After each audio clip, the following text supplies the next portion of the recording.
The rising inequality and growing political instability that we see today are the direct result of decades of bad economic theory. The last 5 decades of trickle-down economics haven't worked. But what's the alternative? Middle-out economics is the answer. Because the middle class is the source of growth, not its consequence. That's right.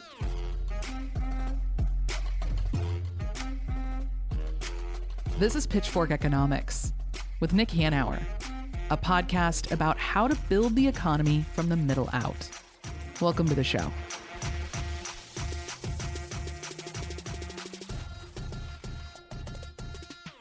Today, Nick, we're going to talk about, for want of a better term, the poverty industrial complex, the way private corporations, often extremely large monopolistic corporations, make billions off of anti-poverty programs in the United States. Yeah, and it'll be a really interesting conversation. We're talking to Ann Kim, who has a new book out, Poverty for Profit, How Corporations Get Rich Off America's Poor. And I'm going to be very interested to hear about it. I definitely am sympathetic to this argument, but on the other side, there's a lot of moving parts to the economy, and these intermediaries who are doing this stuff. I mean, it'll be interesting to see what the practices actually are. Right. I mean, I think a lot of us are familiar with how it, and we've talked about it a lot. Yeah. How exploitive and extractive various industries are. We've written about what we call the parasite economy, these parasitic companies that don't pay their workers enough that they can get by without food stamps and Medicaid and housing vouchers and so forth. And we've been critical of that. This is a more specific conversation about how corporations enrich themselves directly off of our anti-poverty programs, right, and get between the government and the recipients, the people that these programs are supposed to help, and make a lot of money off of that. But I think Anne can do a better job of explaining her thesis than you or I could. Yes, so let's talk to Anne.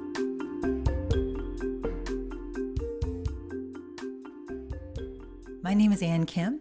I'm a contributing editor at Washington Monthly Magazine, and I'm the author of 2 books on social policy. Most recently, Poverty for Profit, How Corporations Get Rich Off America's Poor. So, Anne, no one is completely surprised, given that we live in America, that we live in America, that there are people who earn profits off poverty. But your book, I think, goes farther and lays out in gory detail how pervasive this is. So tell us just generally about the thesis of your book, and let's go on to some examples. So the central irony here is just the sheer amount of money to be made from poverty. Governments spend a lot of money on anti-poverty programs. In fact, the federal government alone spends nearly $1 trillion a year, a lot of it on healthcare, but also, tax credits and workforce development programs and a whole slew of programs that are, disproportionately affect people who are low income or who are, directly targeted toward people who are poor. And I think there's a lot of public frustration that these programs don't seem to work. They do work, but my thesis is that there's a hidden reason for why some of these programs aren't as effective as they could be. And that reason is what I call Poverty Inc. It's this vast layer of for-profit companies and contractors that have basically hijacked anti-poverty programs for their benefit. So to be clear, this book focuses more on how corporations are profiting off of our anti-poverty programs than, say, just the good old private market exploiting poor people. Correct. And you can think of the poverty industry in sort of like 3 big buckets of profiteers. I think of them as like the skimmers, the monopoly contractors, and the opportunists. So the skimmers, for instance, are people like paid tax preparers. The federal government spends about $52 billion a year on the earned income tax credit for working poor families, but that credit is so complex that you cannot really access it unless you go to a paid tax preparer. And not just H&R Block, but you also have Jackson Hewitt and Liberty Tax, like two franchises that are specifically targeted at low-income taxpayers and grabbing a share of that EITC. Which share of it do they grab? Well, it's hard to know. I mean, that's something that we actually don't know, the scale of the skimming that's going on. Anecdotally, we know that tax prep fees, the National Consumer Law Center has done, research on the scale of the fees. They often charge between, 5%, 10%, sometimes as much as 20% of someone's tax refund. It really depends on whether the person also opts for, a fast cash product like a refund anticipation loan or a refund anticipation check.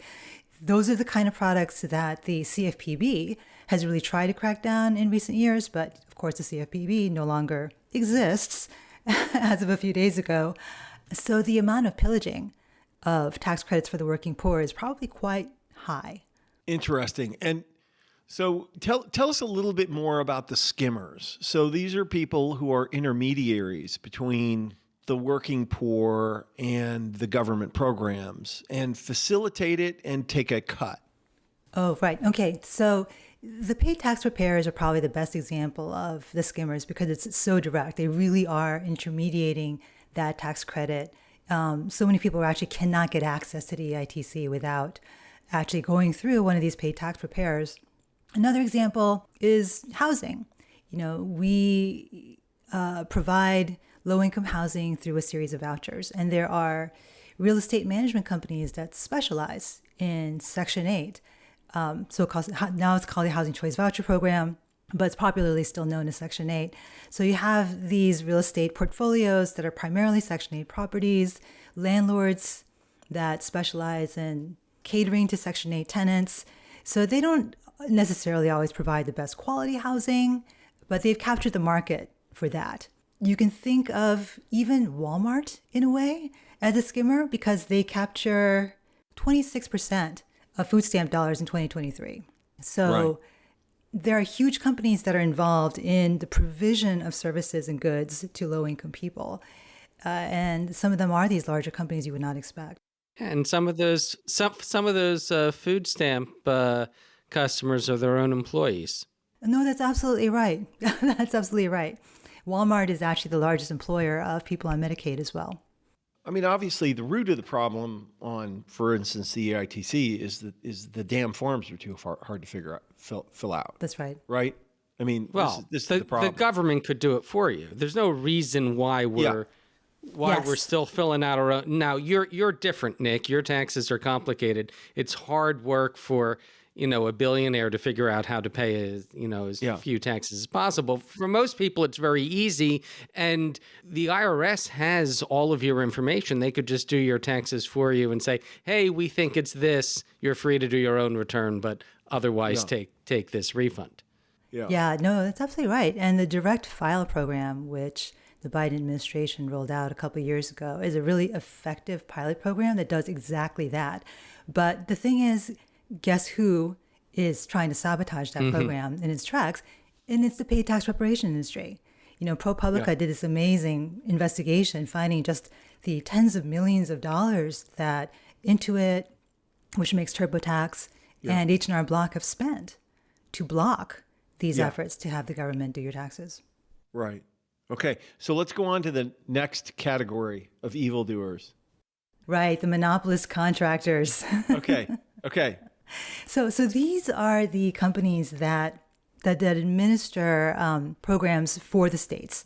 Like in particular, we're talking about welfare, Medicare, Medicaid, that kind of thing. Medicaid primarily. So an example of that is a company called Maximus. So they had revenues of about 4.9. I'm just laughing at the name. Oh yeah, They call themselves Maximus. Maximus. I know. It's well, they're kind of under the radar, which is why not enough people know about them to mock their name. And there's a huge company. They made $4.9 billion in revenues last year, and they run Medicaid programs and workforce development programs in a lot of states. For instance, if you're in Texas and you're trying to get Medicaid or welfare or a slew of government benefits, and you call in to try to get, your eligibility determination and things, you're actually dealing with Maximus. The state welfare agency is Maximus because Texas has contracted it out. And then you have in about 40% of Medicaid dollars are going to Medicaid managed care companies. That's another contractor. United Health is one of the biggest Medicaid contractors. And Project 2025 and the GOP, they're really encouraging a lot more of this privatization so that programs for the poor, large ones like this, are more and more in the hands of private contractors who are making the crucial determinations about, do you qualify for benefits? Are you going to get the health care that you just got? Are they going to deny your claims? All of those decisions are being made by private for-profit companies, not by government workers who may have, someone's interests at heart. So just playing this back to you, these companies are taking a 40% bite out of the Medicaid dollars? No, I'm sorry. So about 40% of Medicaid dollars are routed through private, through Medicaid managed care. Right. Not in Washington State where we have the state-run Apple Health, but in other states like Texas where they have a private contractor do it. Correct. Where they have a Medicaid contractor who may be operating on a capitated basis and given X amount of money to care for, X number of lives. And that has been encouraged, I think, by Republican administrations, and they are grabbing a larger share of Medicaid dollars year by year. What are other examples of that, those big contractors? Yeah, the biggest ones are actually really in Medicaid is the big one. Workforce development, Maximus is actually in this space too. So they run workforce development training for the city of New York, for instance. So if you're on TANF and you're subject to work requirements, you probably get sent to some agency that's going to allegedly help you try to find a job. Chances are that agency actually is Maximus. They also run one-stop centers for people who are getting workforce training through the Workforce Investment Act, for instance. So they have a lot of fingers in many different pots of government money. And then there's the third category. Right. So the third category, you can think of them as opportunists. And these are just industries that make their living off of the existence of persistent poverty. So one example I like to give of that is dialysis. Dialysis is the only disease condition where you are entitled to get Medicare coverage. And a lot of people who are experiencing end-stage renal disease, kidney failure, who are on dialysis are also on Medicaid. We actually spend about 1% of the federal budget on caring for people who are on dialysis because they're extremely expensive patients.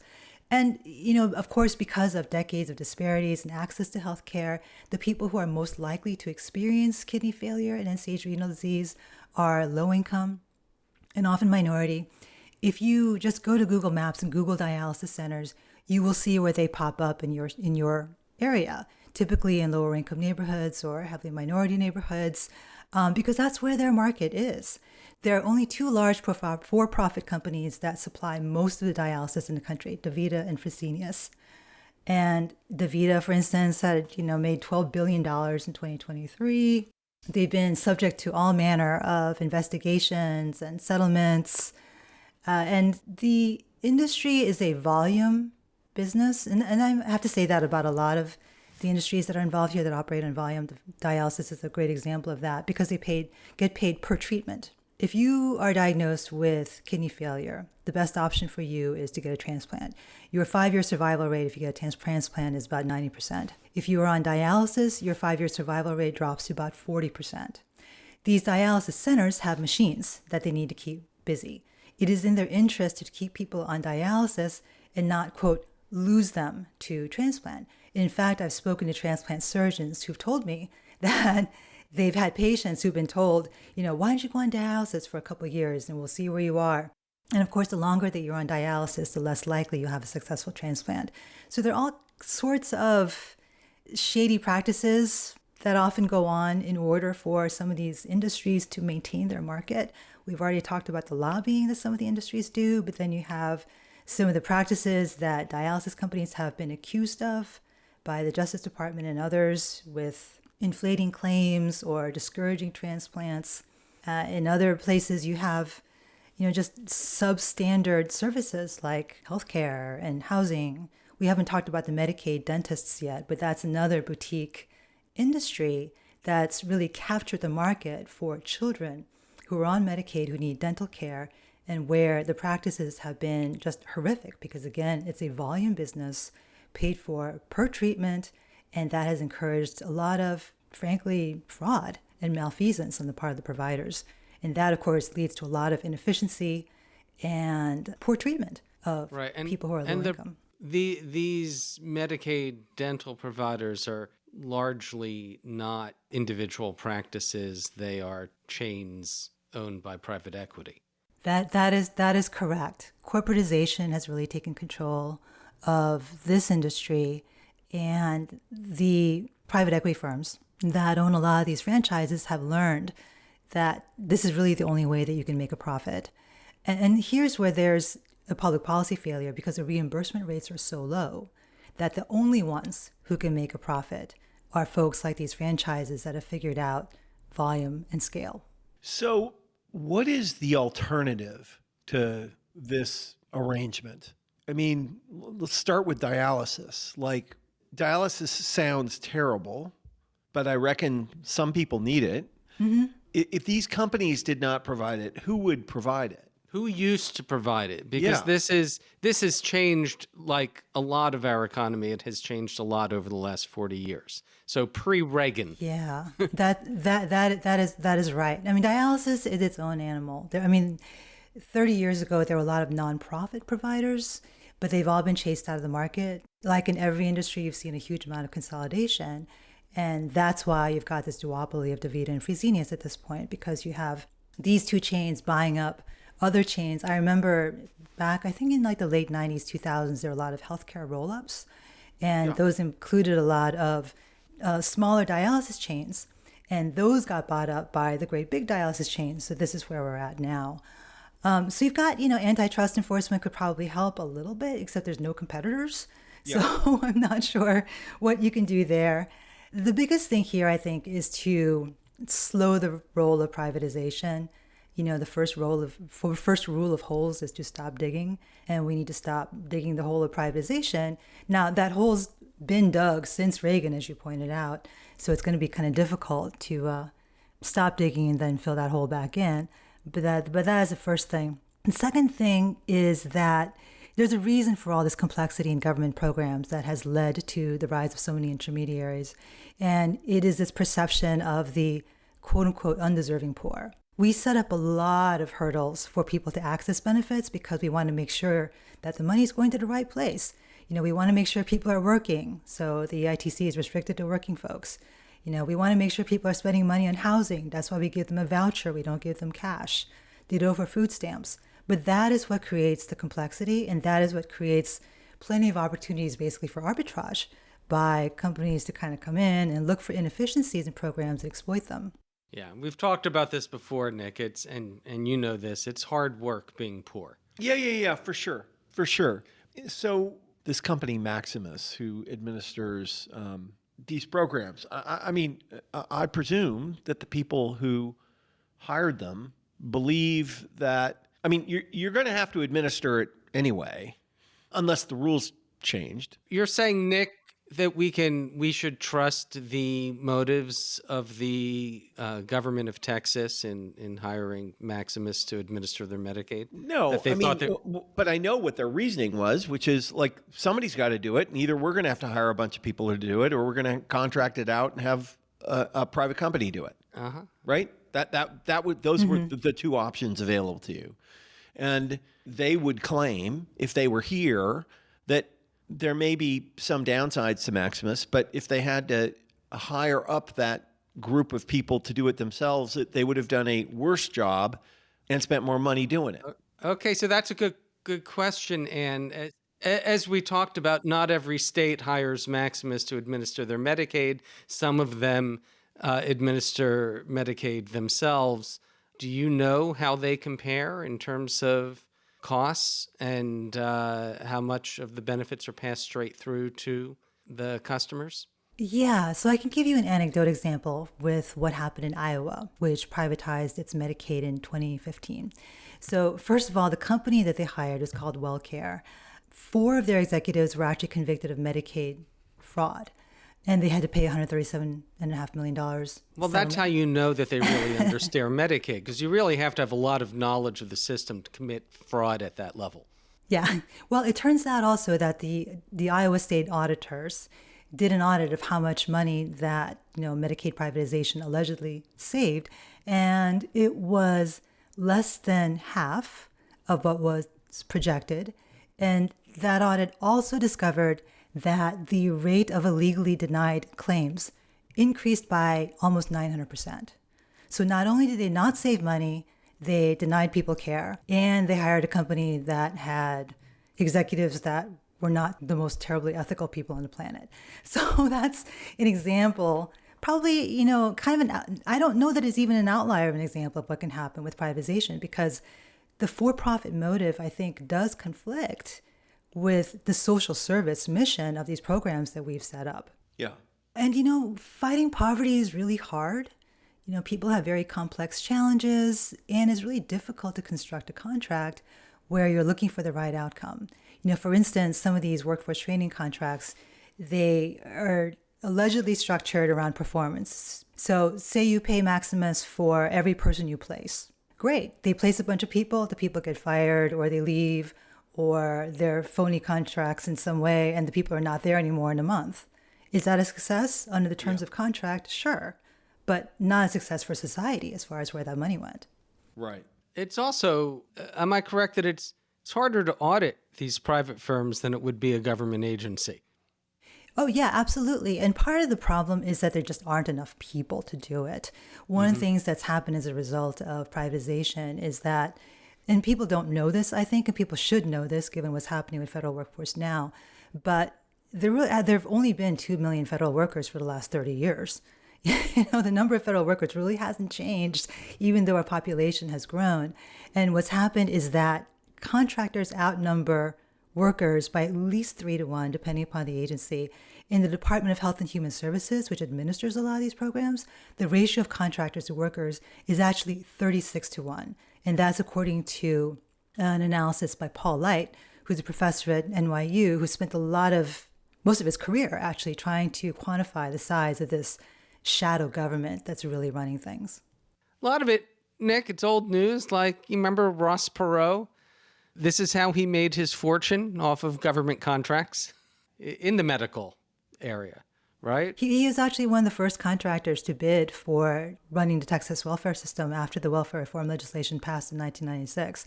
One of the things that the welfare reform legislation did was to remove a prohibition on states privatizing their welfare systems.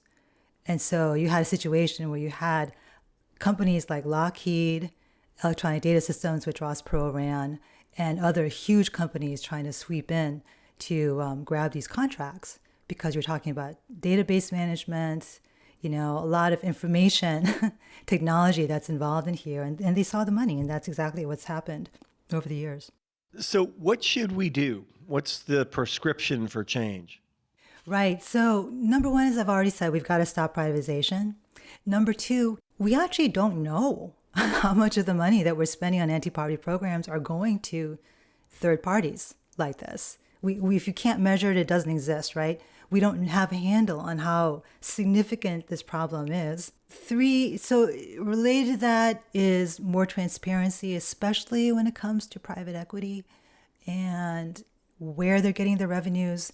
So I mentioned like Liberty Tax and Jackson Hewitt, the 2 large tax preparation firms that target low-income people. They got bought up by private equity firms within the last 5 years. They used to be public. So if you looked at the public filings, if you look at their 10Ks and all of that, you knew how much of the revenue was coming from bank products versus the actual fees. All that information is gone. We have no idea how much they charge. We have no idea what their revenue structures are. So I think some reform of securities laws to some extent to kind of crack open private equity would be helpful. And I know that's not necessarily a popular prescription. I apologize, but I think that is really necessary, especially if it's taking public dollars. And you can argue that they're arguably public companies if a huge amount of the revenues are coming from public monies. I think that's a compelling argument, that if a large chunk of your revenue is coming directly or indirectly through government programs, you're a public company, and therefore need to be subjected to some of the same disclosure rules. Mm-hmm. I don't know. What do you think, Nick? How do you think that would play? They'd love that. Yeah. I'm sure. Yeah. So, Anne, this is the benevolent dictator question. If you were in charge, what would you do to fix all this stuff? Number one. First step. Number one. First reform. Right. No political constraints. You're like Trump. You get to do whatever you want, regardless of what Congress or the courts say. Well, the first thing I would do is fire Elon Musk, because he is actually an epitome of the problem with the government contractors, right? But I would actually expand the federal workforce so that it has the capacity to monitor the contracts that it does administer more adequately. A 36-to-1 ratio in HHS, it's impossible for those contracts to be administered effectively, or for any results to be even, we have no idea actually how well those contracts are doing. So that actually would be the first thing I would do, is to stop the privatization, hire back a lot of the federal capacity that's been taken away.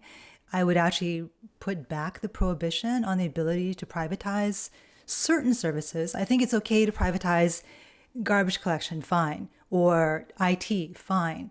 But privatizing decisions that really affect the health, well-being, and safety of low-income people, some of the most vulnerable people in the country, I don't think so. I'm not sure that belongs in the hands of a for-profit contractor. So I would claw back a lot of that authority that has been ceded to the for-profit sector. I'd also fix the tax code so that free tax filing is available to low-income people, and we get the tax preparers kind of out of business, because they really shouldn't exist. They exist. A lot of the industry exists because of the inefficiency of the tax code and the unnecessary constraints that we have put on benefits that are intended for working poor folks. It's a drag on the system. So that's probably my top 2 or 3. We didn't talk about, I didn't quite answer your question on dialysis and what to do about that. A large part of the problem, why dialysis exists, is because we're not doing a good job of managing the chronic conditions that lead to kidney failure in the first place. And that means tackling the underlying disparities in access to care.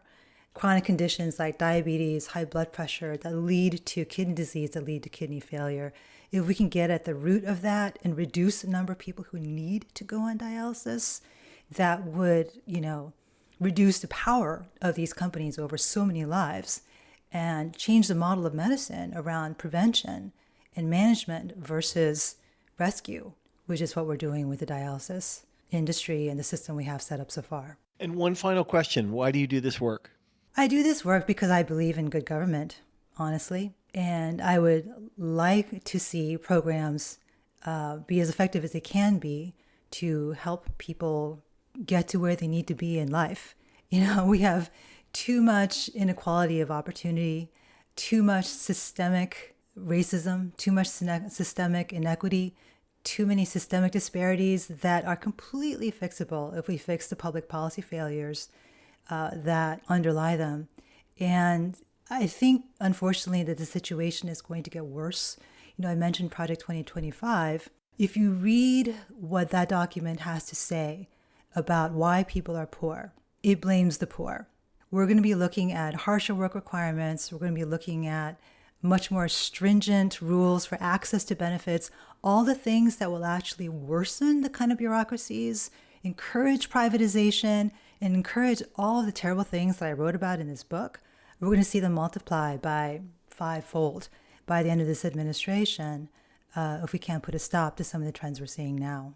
Well, Anne, thank you for your work. It's really important. And shining a light on this stuff is incredibly important. And well, thank you for having me.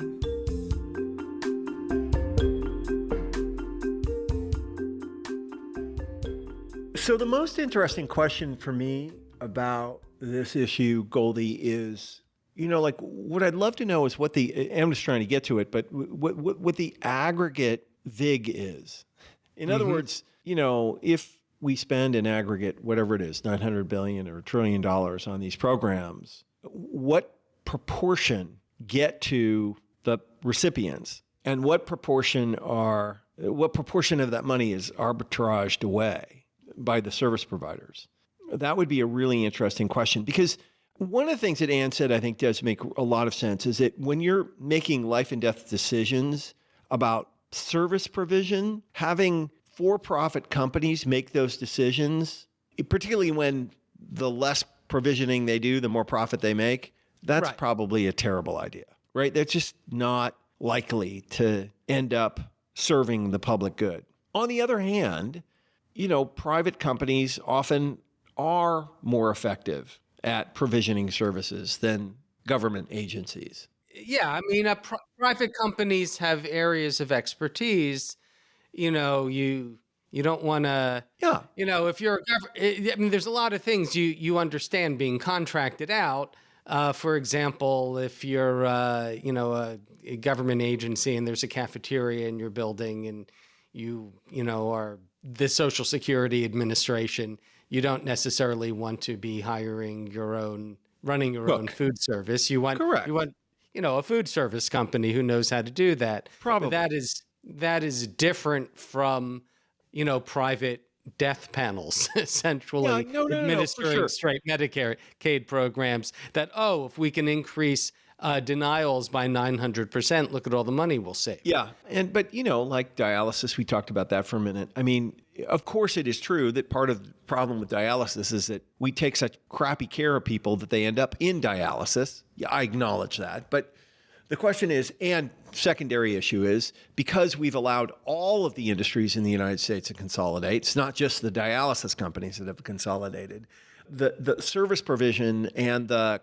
pricing is not what it would be if that industry was more competitive, right? If there were 10 dialysis companies competing in the market for dialysis customers, you could be sure that dialysis would be cheaper and better than if there's just one. But that said, would you want the state of Washington running dialysis centers? Why not? No, do you not, or not-for-profits running dialysis? I mean, look, I think one of the issues, and I don't think we really talked about it directly, is that when Ronald Reagan said that government was the problem, it was a self-fulfilling prophecy, because one of the things we've done by outsourcing this to all these services to private contractors is we have depleted the government of expertise and institutional knowledge in these areas of provision. So if you're not administering your own Medicaid program, you do not have the expertise anymore within state government to administer a Medicaid program, and now you're locked into these private providers. This is, when she talks about how there's been 2 million federal employees, about that, and really for decades, it's been unchanged.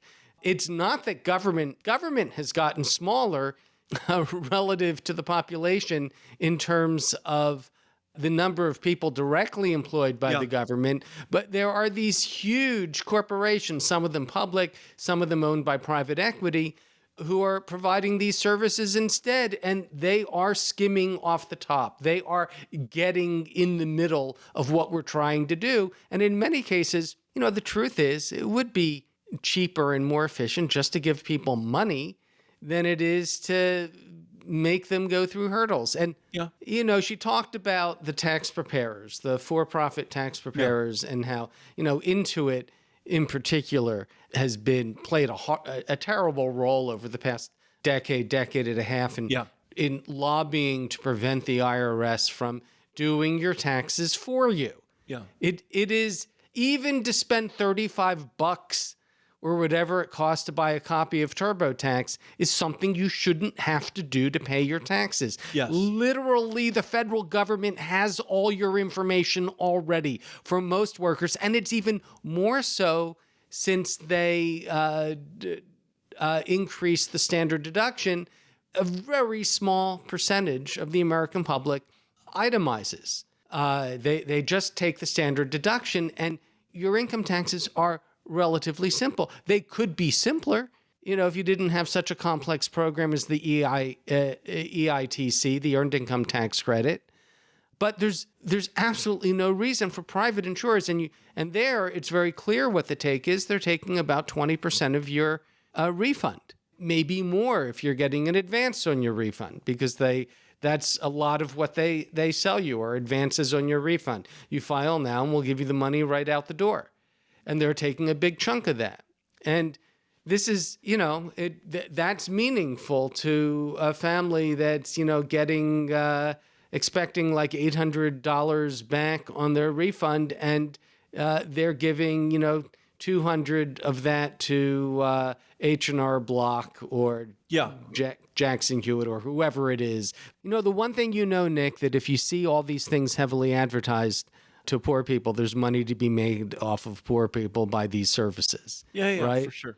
Anyway, I mean, all of this is true, but it's a complicated issue, and I just think you draw a distinction between, like, maybe there's no reason to have in-house printing when you can, contract that out because you don't need to have government expertise, and that's the same sort of things that private corporations privatize. That's right. That they outsource. You have contractors for that. What private corporations don't do is, Amazon isn't outsourcing Amazon. Yeah.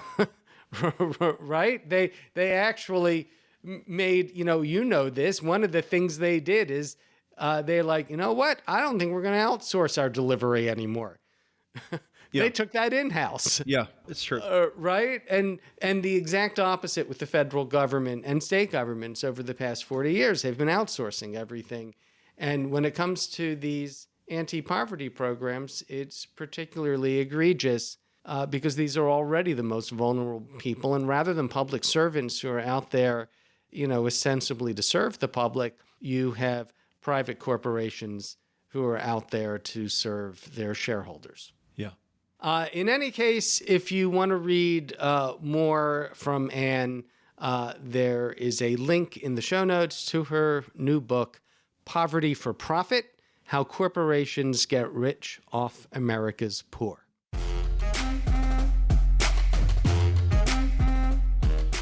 Pitchfork Economics is produced by Civic Ventures.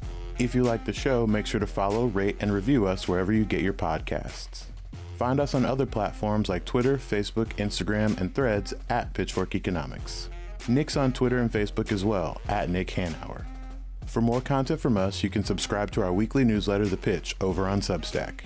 And for links to everything we just mentioned, plus transcripts and more, visit our website, pitchforkeconomics.com. As always, from our team at Civic Ventures, thanks for listening. See you next week.